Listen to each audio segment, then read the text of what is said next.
Last 5 ইয়ার্সে আমার সব কয়টা মোটরসাইকেলের মধ্যে সব থেকে পাবলিক অ্যাকসেপ্টেন্স মোটরসাইকেল ছিল হচ্ছে ফ্যালকন, দি R15 MWGP থাই এডিশন, যেটা আসলে অনেক মানুষ দেখছে, চিনছে, এবং এমনও হয়েছে রাস্তায় বাইকটা কোথাও বাইকটা পার্ক করে রাখছি, বাইকটা দেখে দাঁড়াইছে মানুষ, অ্যান্ড ও বুঝছে যে হ্যাঁ ইমরান ভাই হয়তো এখানেই আছে।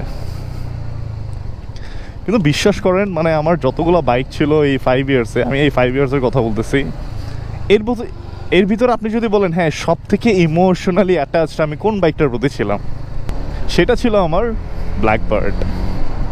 Yes, I am talking about my CBR, the CBR 2021 K45R। ওই বাইকটা থেকে আমি আসলে এই যে মানুষের সাথে একটা এঙ্গেজমেন্ট, অ্যাট্রাকশন, যত কিছুই বলেন, CBR-এ আমার যেটা আসছিল সেটা আর কোনো বাইকে আসে নাই, আলহামদুলিল্লাহ। সো ইয়েস, ব্ল্যাকবার্ডের পরে, মানে আমার CBR-এর পরে আমি আরও বেশ কয়েকটা বাইক চালাইছি, 2টা R15, তারপর 2টা N250, একটা FC। আজকে 3rd August, and you already can notice that yes, I'm riding a CBR again. This cockpit is so memorable for me. This riding posture, everything. মানে এই বাইকে, এই পশ্চারে I was never tired, I was never disappointed. The comfort, the reliability this motorcycle has, which is uncomparable.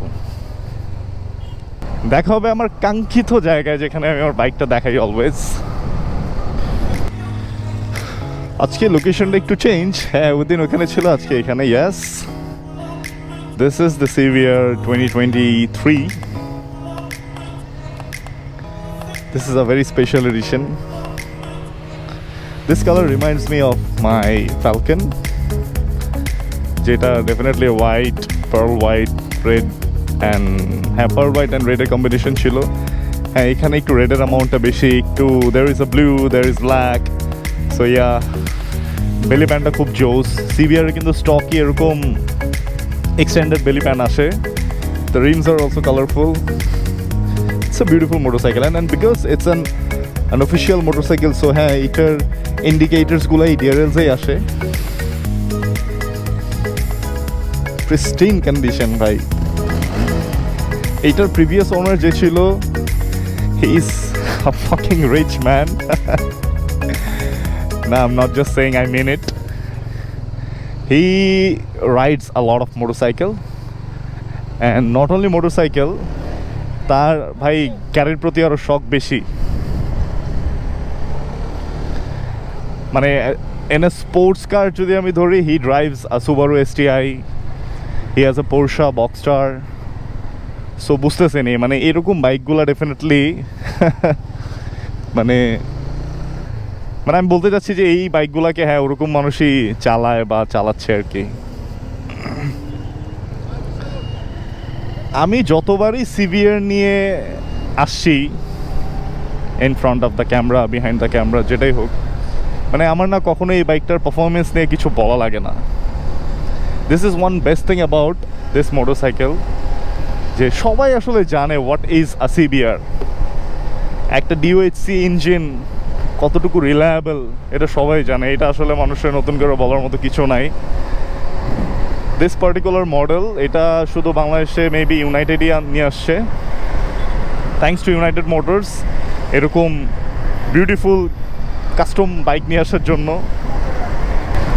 If I am not wrong, এই বাইকটার এখন market price is above 6 lakhs। বাইকটা খুবই কম kilometre চলছে, আপনারা দেখতে পাচ্ছেন 2429, মানে আমি যখন নিয়েছিলাম তখন 2300-এর মতো ছিল। তারপরে তো হ্যাঁ আমি ডেফিনেটলি বাইকটা নিয়ে আসছি, চালাচ্ছি, এতটুকু হয়েছে আর কি। বাট এইটা এমন একটা মোটরসাইকেল যেটার হাত ধরে আপনি একদম মানে 50,000 kilometre is nothing. And then হ্যাঁ আসলে আমি অন্য কিছুকে আসলে ডাউনগ্রেড করে কথা বলতে চাই না। দেয়ার আর পিপল, আমার ভাই ব্রাদারই আছে যারা অ্যারাউন্ড 70,000 কিলো হয়ে গেছে, এখনও ইঞ্জিন রিবিল্ড করা ওরা রাইড করতেছে।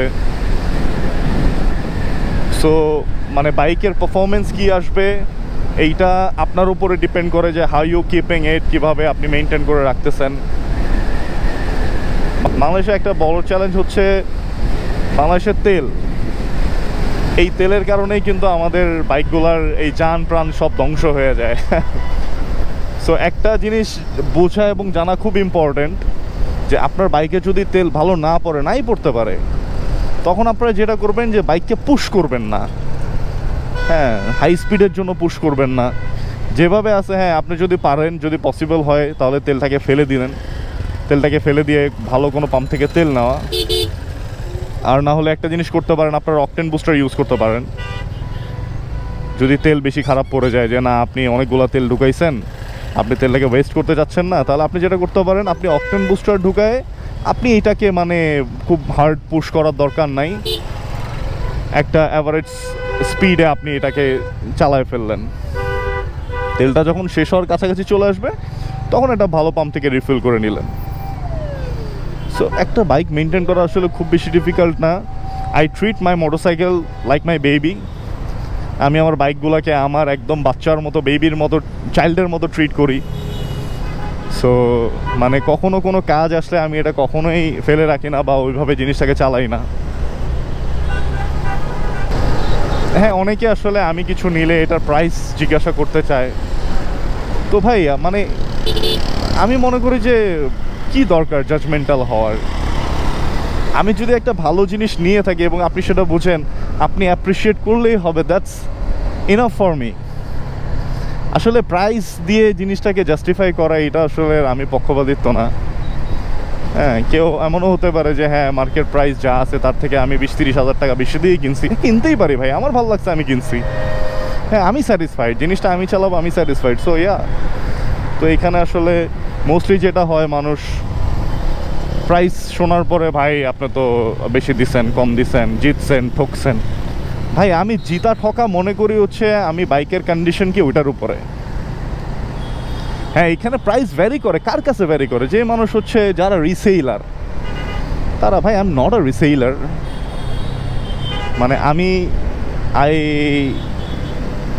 আমি বাইক কিনি চালানোর জন্য এবং আমি চালাইও। হ্যাঁ, আমি এটা চিন্তা করি না যে হ্যাঁ অনেক কম দামে বাইক কিনবো, হ্যাঁ 1 বছর পর বা 6 মাস পরে তো চেঞ্জই করে ফেলবো, আমি এটা চিন্তা করি না ভাই। আমি যেটা কিনি আমি চিন্তা করি যে বেস্ট কি আছে। হ্যাঁ, ডেফিনেটলি লো মাইলেজ হইলে কি, যে সে যদি বাইকের যত্ন নাও করে, লো মাইলেজ হইলে এই একটা বেনিফিট থাকে যে বাইকটা বেশি বিগড়ায় না আর কি, সোজা কথা বাংলা ভাষায়।